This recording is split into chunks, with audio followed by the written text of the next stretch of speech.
Hello friends, सभी को जय हिंद। इसमें बीएड एंट्रेंस एग्ज़ाम की जितने भी तैयारी कर रहे हैं उनके लिए वीडियो काफ़ी फायदेमंद होगा, क्योंकि यहाँ पे पिछले वर्ष यानी 2023 में जो 8 अप्रैल को एग्ज़ाम हुआ था, अगले वर्ष अप्रैल में ही एग्ज़ाम हो गया था फ्रेंड्स। तो 2023 में जो 8 अप्रैल को एग्ज़ाम हुआ था, जो क्वेश्चन पूछे गए थे वही क्वेश्चन इसमें जीके जीएस का मौजूद है। तो आपको ये अंदाज़ा लग जाएगा कि इसी टाइप के सवाल पूछे जाते हैं और ऐसा ही तैयारी हमें करना भी होगा। तो वीडियो में बने रहिएगा ज़रूर, क्योंकि आपको जब तक अनुभव नहीं होगा कि किस टाइप का सवाल आता है, कहाँ से पढ़ें, तो आप बेकार में पढ़े जा रहे हैं, आपको फ़ायदा होने वाला नहीं है। तो पहले सिलेबस को समझना बहुत ज़रूरी है कि किस टॉपिक से कहाँ से क्वेश्चन बनते हैं, कहाँ से क्वेश्चन पूछे जाते हैं, उसी ढंग से तैयारी किया जाए। तो चलिए फ्रेंड्स स्टार्ट करते हैं। आपको आंसर पता है तो कमेंट बॉक्स में शुरू करेंगे, ठीक है, आंसर बताना, और नहीं तो बने रहेंगे वीडियो में, हम आंसर भी एक एक बताते जाएंगे, आपको पता चलते जाएगा। और फ्रेंड्स आप लोग कमेंट बॉक्स जल्दी जल्दी फटाफट से कर दीजिएगा, आप लोग के लिए लाइव क्लास भी हम शुरू कर देंगे। चैनल पहले भी जुड़े हैं तो चैनल को जरूर सब्सक्राइब कर लीजिए। चलिए हम स्टार्ट करते हैं। सवाल पहला कि निम्नलिखित में से कौन सा वास्तविक उभयचर प्राणी नहीं है।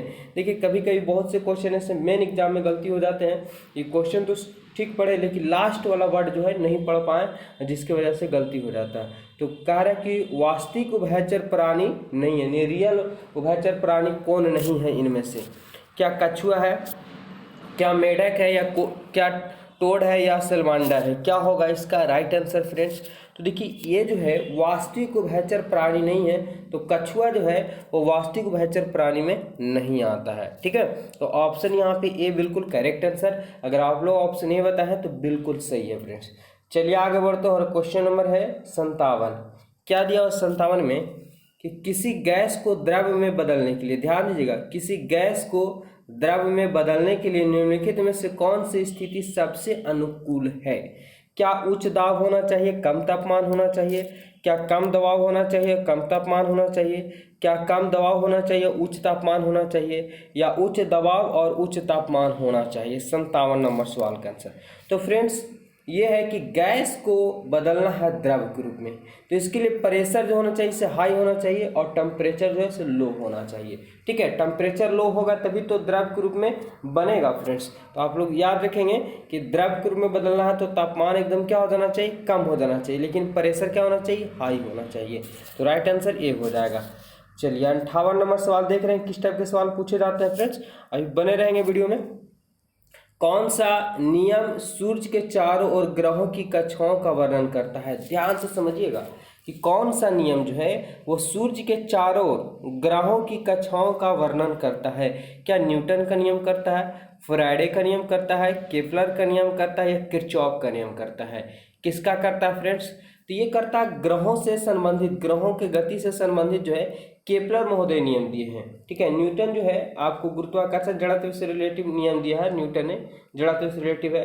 फैराडे आपको विद्युत से संबंधित है, केपलर ग्रहों के नियम से संबंधित है। किरचॉफ जो है आपका वो ये दिया हुआ है रेसिस्टेंस यानी प्रतिरोध से संबंधित दिया हुआ है। तो हमें दिया हुआ कक्षाओं ग्रहों की गति से संबंधित है, केपलर का नियम जो है वर्णन करता है। ऑप्शन सी बिल्कुल करेक्ट आंसर। हम आप लोगों को थोड़ा थोड़ा हिंट्स भी करते जाएंगे, दिक्कत नहीं है, बने रहेंगे खाली आप लोग वीडियो में फ्रेंड्स शुरू से अंत तक के। किस प्रकार का तत्व ऊष्मा और विद्युत का कुचालक होता है। ध्यान से समझिएगा क्या बोल रहा है कि किस प्रकार का तत्व जो है ऊष्मा यानी गर्मी और विद्युत यानी करंट का कुचालक होता है। कुचालक यानी जिससे करंट का प्रवाह नहीं होता है। क्या धातु गैस या इनमें से कोई नहीं। क्या होगा फ्रेंड्स राइट आंसर। 59 नंबर सवाल का आंसर क्या हो जाएगा। तो आप लोग देख रहे होंगे यहाँ पे दिया हुआ कि किस प्रकार का तत्व जो है ऊष्मा का भी और विद्युत का कुचालक होता है। तो गैस धातु जो है फ्रेंड्स, ठीक है, यहाँ पे गैस नहीं माना है, ठीक है, गड़बड़ा जाएगा आप लोग, गैस गर्म भी हो जाता है, ठीक है। तो गैस धातु जो होते हैं इसका राइट आंसर हो जाएगा फ्रेंड्स, ठीक है। गैस धातु ऊष्मा और विद्युत का कुचालक होता है, राइट आंसर हो जाएगा बी। आगे बढ़ते हैं और अगला चलते हैं सवाल की ओर। 60 नंबर सवाल है, ठीक है। दिया हुआ है क्या सवाल कि परमाणु कक्षाओं में इलेक्ट्रॉनों के वितरण को कहा जाता है, यानी परमाणु कक्षाओं में इलेक्ट्रॉन जो घूमते रहता है उसे कहा जाता है इलेक्ट्रॉनिक क्रम, इलेक्ट्रॉनिक विन्यास, इलेक्ट्रॉनिक फाइलिंग या इलेक्ट्रॉनिक कॉन्फ़िगरेशन। क्या कहा जाता है। 60 नंबर सवाल का आंसर बताना फ्रेंड्स। तो देखिए दिया हुआ है सवाल कि परमाणु कक्षाओं में इलेक्ट्रॉनों के वितरण को, यानी इलेक्ट्रॉन जो बांटे रहते हैं, ठीक है, इलेक्ट्रॉन पहली कक्षा में कितना रहेगा, दूसरी कक्षा में कितना रहेगा, तो बांटा रहता है, उसे क्या कहते हैं, तो फ्रेंड्स उसे इलेक्ट्रॉनिक कॉन्फ़िगरेशन कहा जाता है, याद रखेंगे ऑप्शन डी। तो इस टाइप के सवाल पूछे गए थे 2023 में और इसी से रिलेटिव 2024 में भी पूछे जाएंगे फ्रेंड्स। निम्नलिखित में से जे.सी. बोस का आविष्कारक है, कहने का मतलब हुआ कि निम्नलिखित में कौन जो है वो जे.सी. बोस का आविष्कारक है, यानी जे.सी. बोस जो क्या खोज किए थे, क्या इलेक्ट्रॉन का, या प्रकाश के तरंगदैर्घ्य सिद्धांत का, लैकिक विकिरण का, या अल्ट्रा शॉर्ट रेडियो का, क्या है फ्रेंड्स राइट आंसर इसका। चलिए तो ये जो है जे.सी. बोस जो खोज किया गया था वो अल्ट्रा शॉर्ट रेडियो तरंग का खोज किया गया था। तो फ्रेंड्स कहने का मतलब हुआ कि जहाँ तक हमें नज़र आ रहा है आप लोग को ये 9th-10th का फिजिक्स केमिस्ट्री बायोलॉजी पढ़ लेंगे, ठीक है, और सोशल साइंस के वगैरह, तो वहीं से आपका टोटल क्वेश्चन बना हुआ है। टोटल ये बुक से रिलेटिव क्वेश्चन है। अब आजकल देखते हैं कि यूट्यूब पे जो है सब कॉम्पिटिटिव लेवल का क्वेश्चन बीएड एंट्रेंस एग्जाम में पूछा जाता है, ऐसा ऐसा बताते हैं, तो उसके चक्कर में मत आएंगे। आप लोग 9th-10th का फिजिक्स केमिस्ट्री बायोलॉजी उठाइए, वहाँ से पढ़ लीजिए, और 9th-10th कहीं अगर आप पढ़ लेते हैं तो आपको बीएड एंट्रेंस एग्जाम में आराम से क्वेश्चन टकर जाएगा फ्रेंड्स।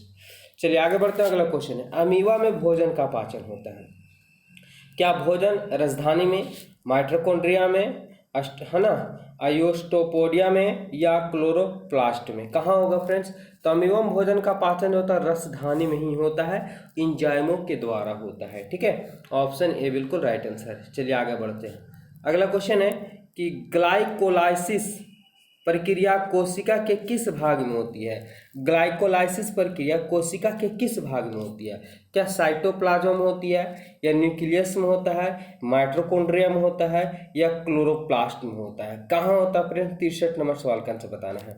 तो ये दिया हुआ है ना कि ग्लाइकोलाइसिस प्रक्रिया कोशिका के किस भाग में, तो ये कोशिका के साइटोप्लाज्म भाग में होता है, ऑप्शन ए राइट आंसर। चलिए आगे बढ़ेंगे कि निम्नलिखित में से कौन सा जीव त्वचा से सांस ले लेती है, ठीक है, कौन सा ऐसा जीव है जो त्वचा से सांस लेती है, क्या सांप है, केचुआ है, बंदर है, या इंसान है, सॉरी हाँ इंसान है। चलिए फटाफट से बता दीजिए, ये तो आपको सोच पे भी निर्भर करता है, आप सोच कर ही बता सकते हैं इसका राइट आंसर। फ्रेंड्स केचुआ जो देखे होंगे कि जमीन के अंदर रहता है, मिट्टी में दबा हुआ रहता है, उसके बावजूद भी वो जिंदा रहता है, तो कहीं ना कहीं वह त्वचा से ही सांस ले लेता है। मेढक भी त्वचा से भी सांस ले लेता है, ठीक है, राइट आंसर हो जाएगा। बाकी तो आप सबको देख ही रहे हैं, सांप का नाक होता है, बंदर का भी होता है, इंसान का भी होता है। चलिए आगे बढ़ते हैं, अगला क्वेश्चन दिया हुआ है कि पारितंत्र के अजैविक घटक कौन से हैं, ठीक है, पारितंत्र के अजैविक घटक कौन सा है, क्या मिट्टी है, प्रोटीन है, कार्बन है, या उपरोक्त में से कोई नहीं, क्या होगा फ्रेंड्स, तो उपरोक्त में से सभी। तो पारितंत्र के अजैविक, देखिए एक होता है जैविक और एक होता है अजैविक, तो ये अजैविक घटक में सभी के सभी चले आएंगे, उपरोक्त में से सभी, मिट्टी भी हो जाएगा अजैविक घटक, प्रोटीन भी होगा और कार्बन भी हो जाएंगे फ्रेंड्स, ठीक है। चलिए आगे देखिए क्या दिया हुआ है कि जैव विविधता के 3 स्तर हैं, जैव विविधता के 3 स्तर कौन कौन है, क्या आनुवांशिक है, प्रजातियां हैं, या व्योम है। दूसरा है आणविक प्रजातियां व्योम, आनुवांशिक जनसंख्या, पारिस्थितिक तंत्र, आनुवांशिक प्रजातियां और पारिस्थितिक तंत्र। तो क्या होगा यहाँ पे सबसे पहले समझिए कि जैव विविधता के 3 स्तर कौन कौन है फ्रेंड्स, चलिए फटाफट से कौन करे बताइए। तो जैव विविधता का जो 3 स्तर है, तो पहला तो है आनुवंशिकता, कन्फर्म है, दूसरा होता है उसकी प्रजाति, और चौथा लास्ट में जो आता है सभी पारिस्थितिक तंत्र के अंतर्गत आते हैं, तो ये हो जाएगा लास्ट में डी हो जाएगा यहाँ पे आंसर। चलिए फ्रेंड्स आगे बढ़ते हैं, अगला क्वेश्चन देखेंगे क्या दिया हुआ है कि जब सोडा वाटर की एक बोतल खोली जाती है ना, जब सोडा वाटर जैसे लिम्का हो गया, स्प्राइट हो गया, ये सब सोडा वाटर है जो हम लोग कोल्ड ड्रिंक ठंडा बोलते हैं, ठीक है। तो जब सोडा वाटर की एक बोतल खोली जाती है तो कार्बन डाइऑक्साइड गैस निकल जाती है, जिससे एक सीटी उत्पन्न होता है, इसका कारण क्या है, कारण क्या है फ्रेंड्स, क्या घटते तापमान पर घुलनशील की कमी होती है, क्या बढ़ते तापमान पर घुलनशील की कमी होती है, या दाब घटने पर घुलनशील में वृद्धि होती है, या दबाव बढ़ने पर घुलनशील में कमी होता है। सब एक जैसे लग रहे हैं लेकिन घबराने की जरूरत नहीं है। चलिए फटाफट से बता दीजिए क्या होगा राइट आंसर फ्रेंड्स इसका।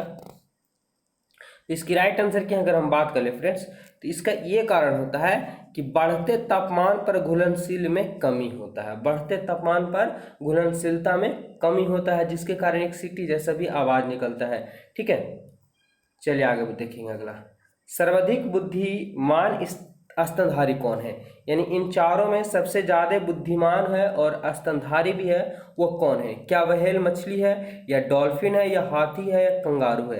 तो बिल्कुल आप लोग जानते ही होंगे कि डॉल्फिन जो है वो स्तनधारी भी है और बहुत ही बुद्धिमान भी है। तो ऑप्शन जो है बी यहाँ पे करेक्ट आंसर हो जाएगा फ्रेंड्स। और इस टाइप के ही सवाल पूछे जाते हैं, ज़्यादा हार्ड सवाल भी पूछे नहीं जाते हैं, बस रेगुलर क्लास करते जाइए, बिल्कुल क्लियर हो जाएगा। आप लोग को हम इस चैनल पर क्लास आप लोग का रेगुलर लेके आ रहे हैं फ्रेंड्स। आप लोग जितने जुड़ेंगे लाइव क्लास जल्द से जल्द शुरू कर दिया जाएगा इस चैनल पे।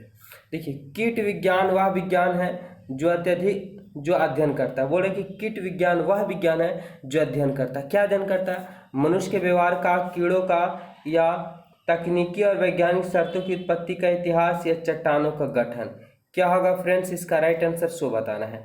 तो आप खुद से दिमाग लगा सकते हैं कि कीट विज्ञान है, तो कीट विज्ञान में किसका अध्ययन करेगा? तो कीड़े मकोड़े का ही करेगा। ऑप्शन बी हो जाएगा। ठीक है, चलिए 70 नंबर सवाल पहुंच चुके हैं, और 70 नंबर सवाल में दिया हुआ है कि कंप्यूटर की गति किस में मापी जाती है? कंप्यूटर कितना गति से चल रहा है वो किस में मापी जाती है?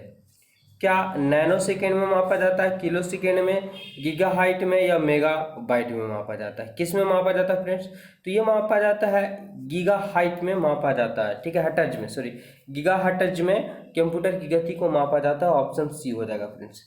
चलिए आगे देखते हैं। अगला क्वेश्चन दिया हुआ, यानी कंप्यूटर से भी आपको 2-3 क्वेश्चन देखने को पक्का मिलेंगे। कंप्यूटर में प्रयुक्त होने वाला आईसी चिप किसका बना होता है? जो चिप्स जिसको हम लोग मेमोरी बोलते हैं वो किसका बना होता है? क्या सोना का रहता है? नहीं।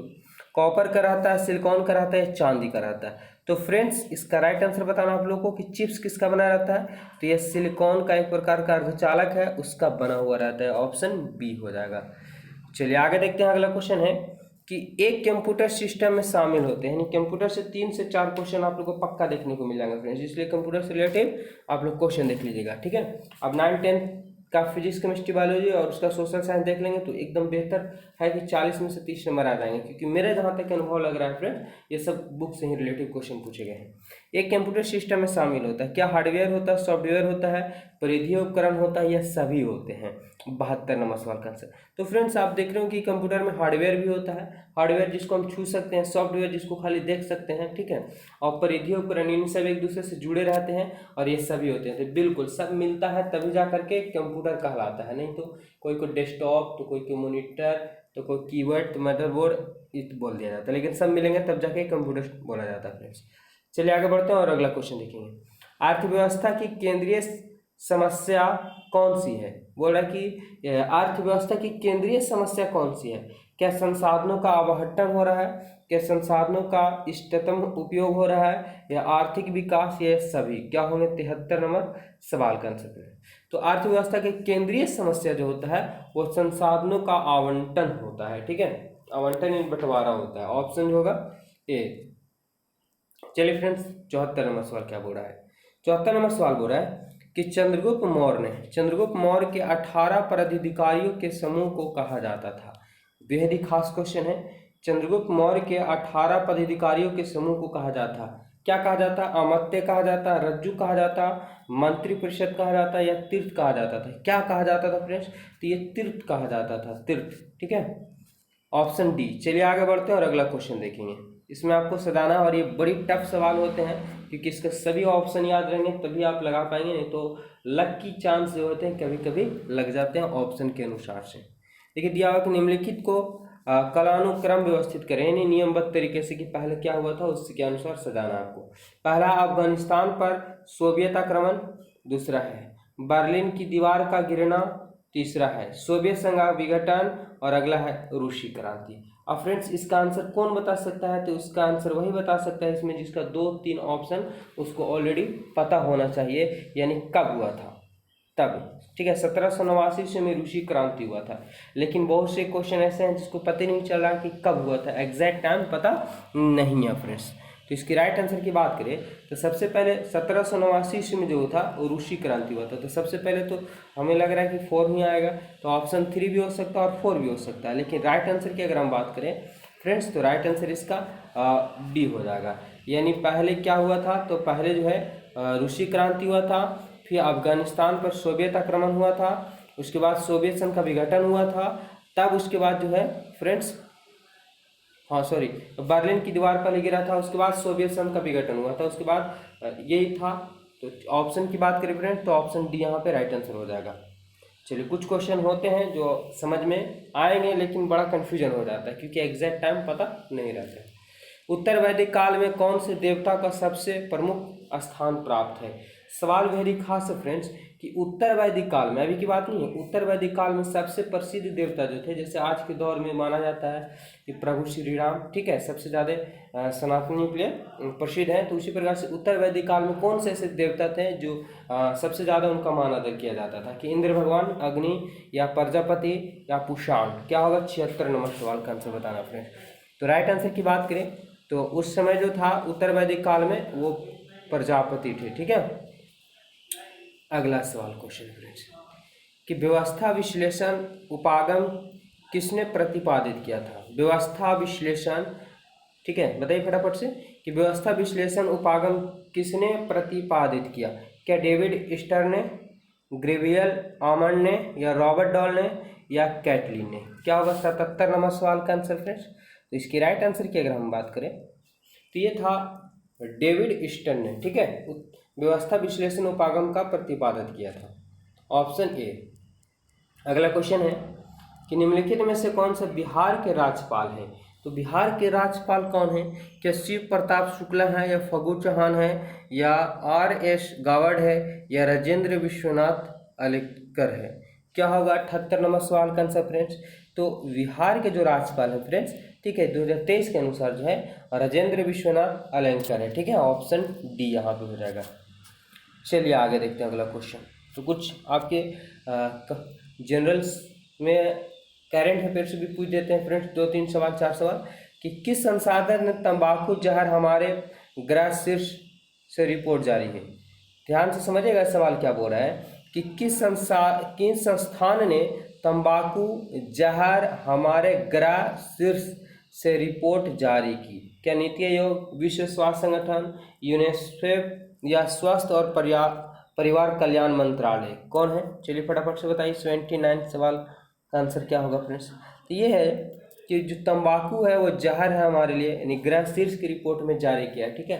ये क्या गया? विश्व स्वास्थ्य संगठन इस सब का मुद्दा का जानकारी देता है, ऑप्शन बी होगा फ्रेंड्स यहाँ पे। चलिए कोई बात नहीं, बहुत से आंसर पता नहीं होगा तो घबराना नहीं है, आप लोग को याद करते चलना है। चलिए आगे बढ़ते हैं। अगला सवाल कि साहित्य में नोबेल पुरस्कार पाने वाले पहले भारतीय कौन थे?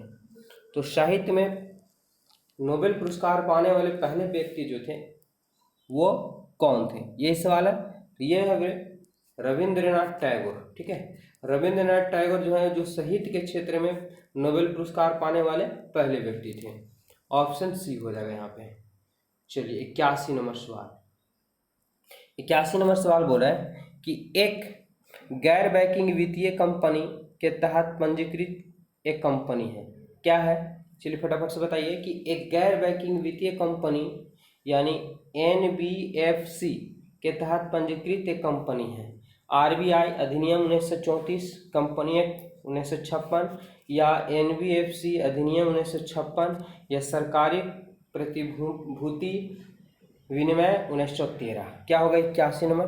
तो फ्रेंड्स इसकी राइट आंसर की बात करें, यहाँ पे देख रहे होंगे कि NBFC, तो NBFC ही है, ठीक है, और 1956 ईस्वी में अधिनियम इसका लागू हुआ था, पंजीकृत कंपनी है, रजिस्टर्ड।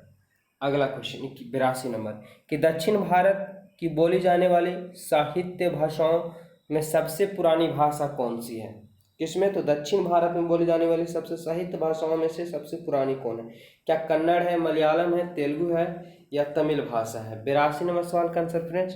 तो बोला तो सब जाता है लेकिन सबसे प्राचीन के रूप में पूछा गया साहित्य के रूप में, तो फ्रेंड्स ये तमिल है, ठीक है, तमिलनाडु में तो तमिल है दक्षिण भारत में। आगे देखेंगे कि 20 अगस्त को किस रूप में मनाया जाता है, यानी किस दिवस के रूप में मनाया जाता है 20 अगस्त को? क्या पृथ्वी दिवस, सद्भावना दिवस, नो टोबैको डे या इनमें से कोई नहीं। 83 नंबर सवाल का आंसर। फ्रेंड्स 20 अगस्त को जो मनाया जाता है वो सद्भावना के रूप में मनाया जाता है। चलिए आगे देखेंगे अगला क्वेश्चन कि किडनी की मूल कार्य इकाई है। किडनी की मूल कार्य इकाई कौन है? हिलने का पाश है, नेफ्रॉन है, नेफ्रिडियम है या पिरामिड है। 84 नंबर सवाल का आंसर क्या होगा? तो फ्रेंड्स ये है किडनी की मूल इकाई कार्य इकाई जो है नेफ्रॉन है। ऑप्शन हो जाएगा बी यहाँ पे। चलिए आगे बढ़ते हैं। चिकनगुनिया का कारण क्या होता है? क्या गैर क्लोरोफिल्ड जीवाणु, निमटोड, वायरस या कुकुरमुत। 85 नंबर सवाल का आंसर बताना फ्रेंड्स। तो ये जो है चिकनगुनिया जो है वो वायरस के कारण होती है। ऑप्शन सी हो जाएगा फ्रेंड्स। चलिए 85 नंबर सवाल का आंसर क्या है कि निम्नलिखित में से कौन सा अंतर्राष्ट्रीय टेनिस टूर्नामेंट ग्रास कोर्ट पर आयोजित किया जाता है? French open, US open, Australia open या विलम्बडन। क्या होगा? 86 नंबर सवाल का आंसर। दिया हुआ सवाल को समझ लीजिएगा कि अंतर्राष्ट्रीय टेनिस टूर्नामेंट ग्रास कोर्ट पर आयोजित किया जाता है, कौन सा है? ठीक है, तो 86 नंबर सवाल के आंसर की बात करें तो ये फ्रेंड्स विम्बलडन, ठीक है, ऑप्शन डी। जहांगीर खां किस खेल में प्रसिद्ध है? जहांगीर खां जो है वो किस खेल में प्रसिद्ध है? क्या स्क्वैश में या मुक्केबाजी में, क्रिकेट में या हॉकी में? 87 नंबर सवाल का आंसर।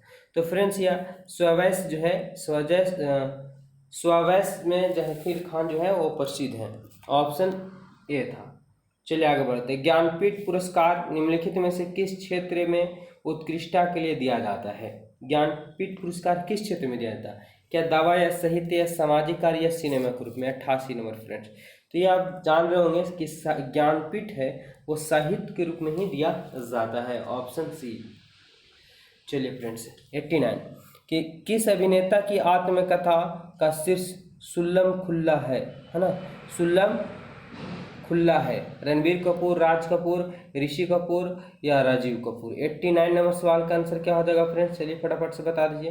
तो राइट आंसर हो जाएगा ऋषि कपूर जो है ना, ऋषि कपूर आत्मकथा का शीर्षक खुल्लम खुल्ला है। ठीक है, 90 नंबर सवाल का आंसर। फियरलेस गवर्नेंस पुस्तक के लेखक कौन है? सवाल बोल रहा है कि फियरलेस गवर्नेंस पुस्तक के लेखक कौन है। यानी आपको राइटर से भी 2 क्वेश्चन देखने को मिल जाएंगे फ्रेंड्स, 2-3 क्वेश्चन। 90 नंबर सवाल का आंसर। तो ये जो है राइट आंसर की अगर हम बात करें फ्रेंड्स तो ये किरण बेदी जो है ना, फियरलेस गवर्नेंस पुस्तक के लेखक हैं। Option D. चलिए आगे बढ़ते हैं। संगाई महोत्सव किस राज्य में मनाया जाता है वाला एक संस्कृति उत्सव भी है? संगोई महोत्सव किस राज्य में मनाया जाने वाला एक सांस्कृतिक उत्सव भी है? क्या पश्चिम बंगाल में, उड़ीसा में, मणिपुर में या असम में? कहाँ है फ्रेंड्स? राइट आंसर बताना है। तो ये मणिपुर में जो है संगाई महोत्सव मनाया जाता है, जो एक प्रकार की सांस्कृतिक उत्सव भी है।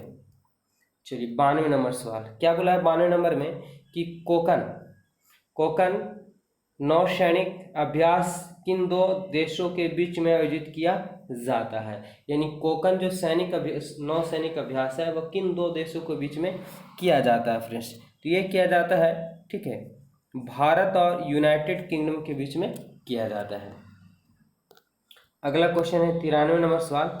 क्या दिया हुआ है कि भारत के प्रथम प्रमुख न्यायाधीश कौन थे? भारत के प्रथम प्रमुख न्यायाधीश कौन थे फ्रेंड्स? तो ये जो थे वो हरिलाल जेकौनिया थे। ठीक है, ऑप्शन बी हो जाएगा। 94 नंबर सवाल क्या पूछा है कि भारत में नीली क्रांति का जनक किसे माना जाता है? ये हर बार एग्जाम में पूछ ही दिया जाता है कि नीली क्रांति का जनक वो भारत में कौन है। तो नीली क्रांति का जनक भारत में जो माना जाता है फ्रेंड्स वो हीरालाल चौधरी को माना जाता है। चलिए आज का आखिरी सवाल हो गया। इस टाइप के सवाल पूछे गए थे फ्रेंड्स। आपको इसी से रिलेटेड क्वेश्चन आपको पढ़ना भी होगा, है ना। 9th-10th का फिजिक्स, केमिस्ट्री, बायोलॉजी पढ़ लेंगे, अब राइटर से रिलेटेड पढ़ लेंगे, 2-4 करेंट अफेयर भी देख लेंगे और ये लगभग साइंस कंप्लीट हो जाएगा। सोशल साइंस भी यही करना होगा फ्रेंड्स। कि इंटरनेट के संदर्भ में URL का पूर्ण रूप क्या होगा, यानी URL का फुल फॉर्म क्या होता है, सो पूछा गया है। 95 नंबर सवाल का आंसर फ्रेंड्स। इसका फुल फॉर्म जो होता है यूनिफॉर्म रिसोर्स लोकेटर होता है। ठीक है, ऑप्शन डी हो जाएगा। वीडियो कैसा लगा कमेंट बॉक्स जरूर बताएंगे फ्रेंड्स, और चैनल को नहीं सब्सक्राइब अभी तक किए तो जरूर कर लीजिए, और आप लोग को मैं बीपीएससी टीचर बनने तक का साथ दूंगा। धन्यवाद, मिलता हूँ नेक्स्ट वीडियो में।